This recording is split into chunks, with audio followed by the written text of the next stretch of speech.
Hello viewers, నమస్తే. నేను doctor Maitri, fertility expert, founder and clinical head of Maitrishri fertility centre, Kukatpally, Hyderabad. ఈరోజు మనము ఫాలోపియన్ ట్యూబ్స్ అనేవి బ్లాక్ ఉండడానికి రీజన్స్ ఏంటి అనే దాని గురించి మనం ఈరోజు మాట్లాడుకుందాము. సో ఫస్ట్ అసలు చూస్తే మనకు ఫాలోపియన్ ట్యూబ్స్ అనేవి ఆడవాళ్ళలో దేనికి అవసరం పడతాయి. సో దేనికి అవసరం పడతాయి అంటే నార్మల్గా ఈ అండాశయం నుంచి అండం అనేది విడుదల అయిన తర్వాత ట్యూబ్ అనేది దాన్ని క్యాచ్ చేసుకోవాలి. ఆ సమయానికి భార్యాభర్త కలిసి ఉన్నప్పుడు వీర్యకణాలు అనేవి గర్భసంచి లోపల నుంచి వెళ్ళి ఆ రిలీజ్ అయిన ఎగ్ దగ్గరికి ట్యూబ్లో కలుస్తాయి అన్నమాట. సో ఫస్ట్ ఎగ్ స్పర్మ్ కలిసేదే మనకి ట్యూబ్లో కలుస్తాయి. అక్కడ కలిసిన తర్వాత ఆ ఎంబ్రియో అనేది ఫామ్ అయ్యాక ఎంబ్రియో వచ్చి మళ్ళీ గర్భసంచిలో అతుక్కుంటే ప్రెగ్నెన్సీ పాజిటివ్ వస్తుంది. ఫస్ట్ మనకి బేబీ ఫార్మేషన్ అనేది జరిగేదే ఈ ఫాలోపియన్ ట్యూబ్లో. ఈ ఫాలోపియన్ ట్యూబ్స్లో బ్లాక్ ఉండడానికి రీజన్స్ అనేవి ఏంటి? సో రీజన్స్ అనేది మనం చూసుకున్నప్పుడు మేజర్గా వచ్చేది అనేది ఇన్ఫెక్షన్స్లో రకరకాల ఇన్ఫెక్షన్స్ ఉంటాయి. ఫస్ట్ వచ్చేసి ట్యూబర్క్యులోసిస్ అనేది ఒక ఇంపార్టెంట్ ఇన్ఫెక్షన్. మనము దాన్ని ఇండియాలో కొంచెం ఎక్కువగా చూస్తుంటాము.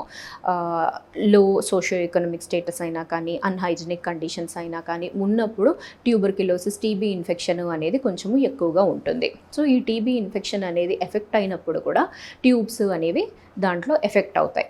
దాని తర్వాత వచ్చేసి నెక్స్ట్ వేరే ఇన్ఫెక్షన్స్ అంటే సెక్షువల్లీ ట్రాన్స్మిటెడ్ డిసీజెస్, దీంట్లో క్లమైడియా, గొనోరియా ఇలాంటి ఇన్ఫెక్షన్స్ అనేవి చూస్తుంటాం.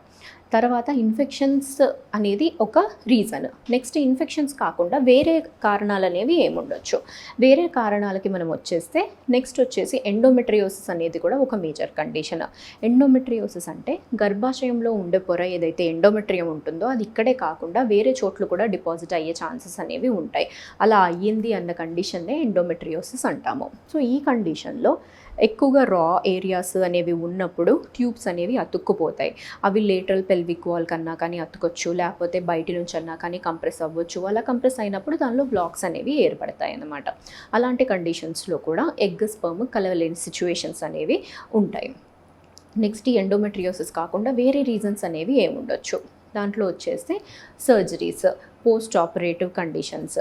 ఫర్ ఎగ్జాంపుల్ వాళ్ళకి ఎప్పుడైనా కానీ చిన్నప్పుడు కడుపులో ఏదైనా గడ్డ అయ్యింది అన్నట్టుగా సర్జరీ అనేది చేశారు, లేకపోతే అపెండిసైటిస్ ఆర్ సిస్టెక్టమీ, ఇలాంటివి ఎటువంటి సర్జరీస్ అనేవి అయినా కానీ ఫ్యూచర్లో వాళ్ళకి అతుకులు అనేవి ఫామ్ అయినప్పుడు నెక్స్ట్ వాళ్ళకి ఈ ట్యూబల్ బ్లాక్స్ అనేవి ఏర్పడే ఛాన్సెస్ అనేవి ఉంటాయి.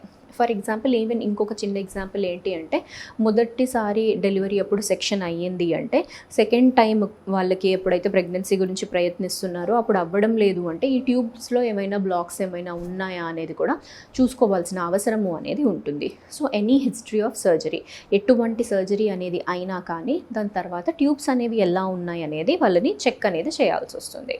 సో ఇలా మనకి వేరియస్ రీజన్స్ అనేవి ఉంటాయన్నమాట ట్యూబ్స్ అనేవి బ్లాక్ అవ్వడానికి. సో బ్లాక్ అయ్యాయి అన్నప్పుడు నెక్స్ట్ వీటిని ఎలా ఓపెన్ చేయాలి, తర్వాత ఓపెన్ అవుతున్నాయా లేదా అనేది సెకండ్ క్వశ్చన్. ఓపెన్ చేయాలి అంటే వీళ్ళకి లాప్రోస్కోపీ ఆపరేషన్ అనేది చేయాల్సిన అవసరం అనేది ఉంటుంది. ఓపెన్ అయితే ఆ లాప్రోస్కోపీలో మనకి ఓపెన్ అవ్వాలి.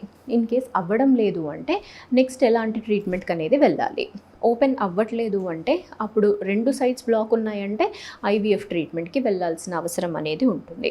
లేదు ఒకటే సైడ్ బ్లాక్ ఉంది అంటే ఐయుఐ పద్ధతి ద్వారా కూడా ప్రయత్నించవచ్చు. ఐయుఐలో అవుతుంది అంటే ఓకే, లేదు ఐయుఐ అనేది జరగడం లేదు, ఐయుఐ ఫెయిల్ అయ్యింది అంటే నెక్స్ట్ వాళ్ళు మళ్ళీ ఐవీఎఫ్కి ప్రొసీడ్ అవ్వాల్సిన అవసరము అనేది ఉంటుంది. నెక్స్ట్ వచ్చేసి చాలామంది అడిగే క్వశ్చన్, ఐవీఎఫ్ చేయించుకుంటున్నాము, మాకు ట్యూబ్స్లో ప్రాబ్లం ఉంది, ట్యూబ్స్ బ్లాక్ ఉన్నందుకు మేము ఈ ప్రొసీజర్కి వెళ్తున్నాం కదా, సో ఇది సక్సెస్ అవుతుందా? ట్యూబ్స్ మాకు ఓపెన్ లేవు కాబట్టి దీంట్లో ఎటువంటి ప్రాబ్లమ్స్ అయినా ఫేస్ అవుతామా అనేది చాలామందికి ఒక డౌట్ అనేది ఉంటుంది. సో ట్యూబ్స్ ఏదైతే పని చేస్తుందో మనం ఐవీఎఫ్లో అదే పని బయట చేస్తున్నాం. బయట చేసిన తర్వాత ఆ ఎంబ్రియోని గర్భాశయం లోపలికి ట్రాన్స్ఫర్ చేస్తున్నాం. సో ట్యూబ్స్ రోల్ అనేది అసలు ఐవీఎఫ్లో ఉండదు. ట్యూబల్ బ్లాక్స్ అయినా కానీ దానికి కరెక్ట్ మోడ్ ఆఫ్ ట్రీట్మెంట్ అంటే ఐవీఎఫ్ పద్ధతే. ఇన్ కేస్ ఒకవేళ ట్యూబ్స్ అనేవి ఏమన్నా వాపు ఉన్నాయి, దాంట్లో ఫ్లూయిడ్ కలెక్షన్ అనేది ఉంది అంటే అలాంటి వాళ్ళకి మాత్రము ఆ ఫ్లూయిడ్ అనేది గర్భాశయం వరకు రాకుండా వాటిని క్లిప్ అనేది చేస్తామన్నమాట. అంటే ఇన్ఫెక్టివ్ ఫ్లూయిడ్ అనేది ఇప్పుడు మళ్ళీ మనము అది ఎంబ్రియో ట్రాన్స్ఫర్ అనేది చేసిన తర్వాత అటువంటి ఫ్లూయిడ్ ఏమన్నా కనెక్షన్ ద్వారా గర్భసంచిలోకి వస్తే ప్రాబ్లమ్స్ అనేవి అవుతాయి. కాబట్టి దాన్ని క్లిప్ చేసుకుంటే సక్సెస్ రేట్స్ అనేవి ఇంకా బెటర్గా ఉంటాయి. సో ఇలా మనకి ట్యూబ్స్లో అనేది వేరియస్ రీజన్స్ వల్ల బ్లాక్స్ అనేవి ఉండొచ్చు. బట్ బ్లాక్స్ ఉన్నా కానీ దానికి తగ్గట్టు ట్రీట్మెంట్స్ అనేవి ఉన్నాయి. అండ్ ట్యూబ్స్లో బ్లాక్స్ ఉన్నా కానీ IVF ద్వారా కూడా ప్రెగ్నెన్సీ అనేది వస్తుంది. అండ్ సక్సెస్ రేట్స్ కూడా అదే విధంగా బాగుంటాయండి. Thank you.